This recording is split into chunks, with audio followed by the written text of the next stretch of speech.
Channel पर जो भी वक्ता ने कहा वो उसकी अपनी राय है, जिसकी पुष्टि नेशन न्यूज इंडिया नहीं करता। धन्यवाद। 20 दिन निकल गए तो हम लोगों के अंदर में खलबली मचने लग गई कि क्या होगा। सरकार तो किसी भी तरीके से बात करने के लिए राजी नहीं है। हमारे AIATC के लीडर जो हेल्थ में काम करते हैं वो लोग इस सचिवालय के अंदर में हेल्थ सेक्रेटरी को काफी अप्रोच किए। बोले सेक्रेटरी का कोई PA ही मिल जाए ताकि हम उसके सामने अपनी बात रखें, लेकिन उस टाइम में कोई सुना नहीं। जब 41 दिन हड़ताल चला उसके बाद केजरीवाल सरकार ने सुना था। और जो 2017 में जो आंदोलन हुआ आप सभी जानते हैं, लगभग इतना ही दिन चला। महीना 1.5 महीना तो कुछ पता ही नहीं चला, कोई सूद लेने नहीं आया, कोई एक फोन नहीं किया कि आप लोग क्या कर रहे हो। और 2023 में तो हद हो गई, 73 दिन हम लोगों को हड़ताल करना पड़ा और सरकारें सुन करके राजी नहीं थी। जब सौरभ भारद्वाज के घर का घेराव करने का ऐलान हुआ और वहां पर जाकर के सारे प्रबंध हम लोग करते आए, तब उन्होंने बातचीत का रास्ता खोला था। लेकिन इस बार रणनीति हम लोग को काम आई।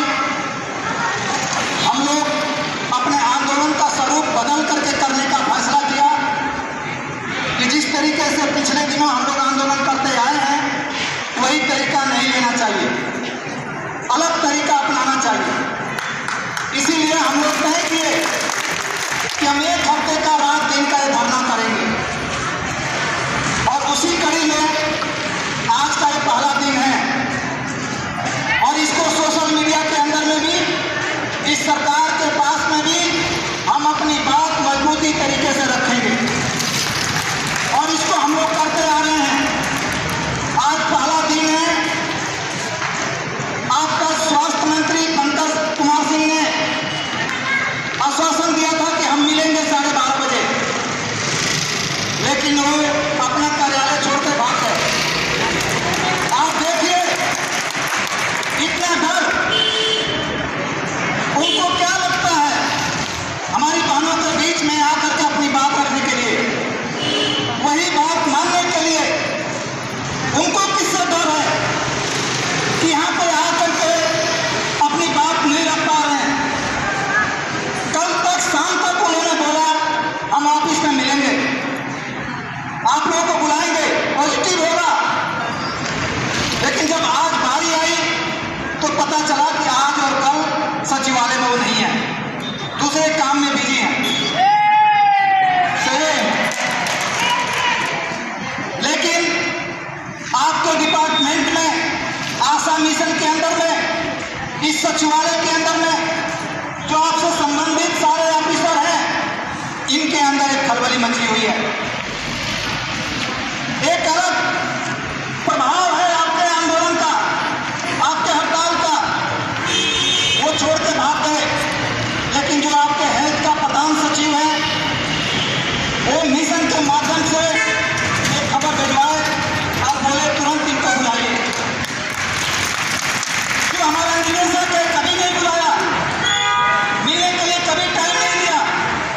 प्रधान सचिव को हम लोग चिट्ठी देते रह गए, कभी मिलने के लिए समय नहीं दिया, सचिवालय के अंदर घुसने के लिए समय नहीं दिया। लेकिन जब ये हड़ताल पे आए तो ये प्रधान सचिव खुद संज्ञान में लिया। वो संज्ञान में ऐसे नहीं लिया, ये सरकार की पूरी रणनीति है, सोची समझी उनकी रणनीति है कि हमें सामने ना जाना पड़े, हमारे माध्यम से कोई काम इस तरीके का ना हो, आप लोग कीजिए, आप लोग निपटिए। तो प्रधान सचिव ने बुलाया और उन्होंने पहले ही बता दिया कि टू द पॉइंट आपको बात रखनी है, जो हो सकता है उसी को रखना है। ऐसा मांग नहीं जो सरकार के पॉलिसी अंदर में आता हो जो पूरा ना हो पाए। हमने उनको बोला कि हमारी 3 ही मांग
मैं तुरंत इसको पुटअप कराऊंगा और अप्रूवल लूंगा।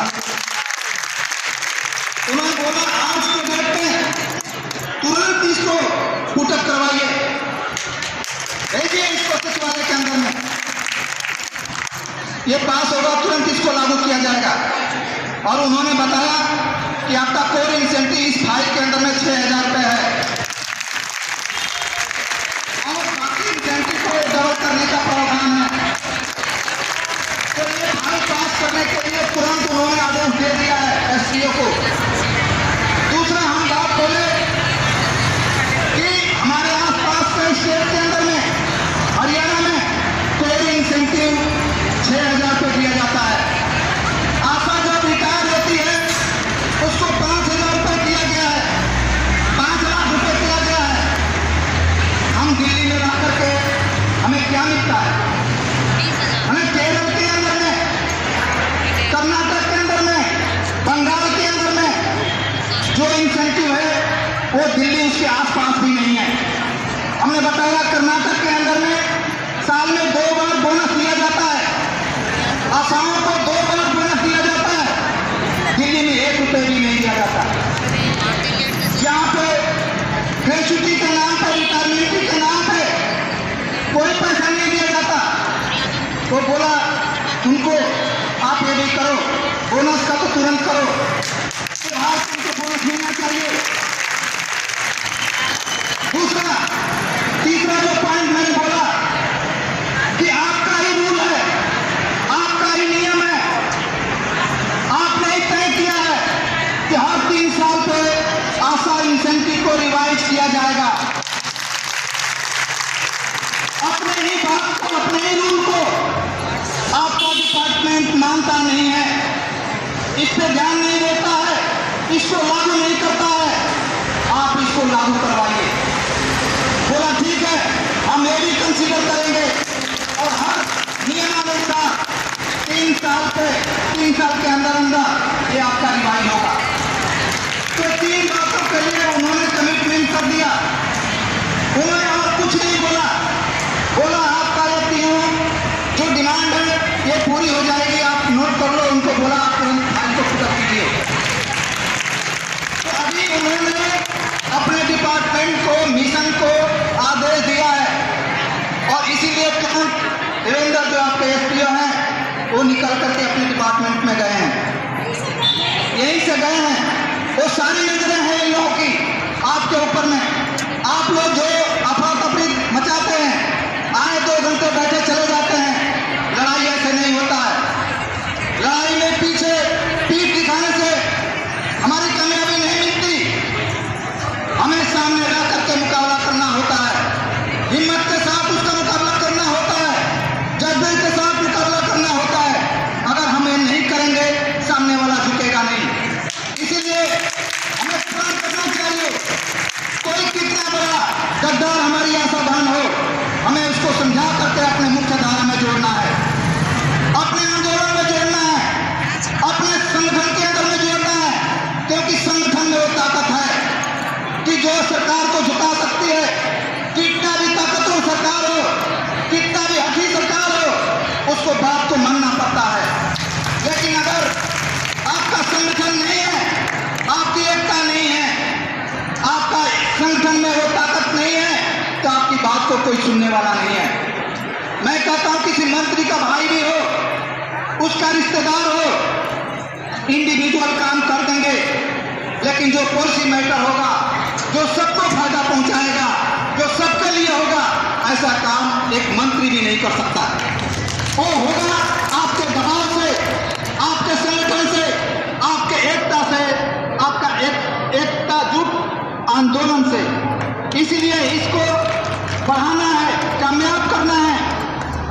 अभी ये जो बात हुआ है, जो पॉजिटिव आई है, इसमें आप लोगों का फैसला क्या है आप लोग बताएंगे।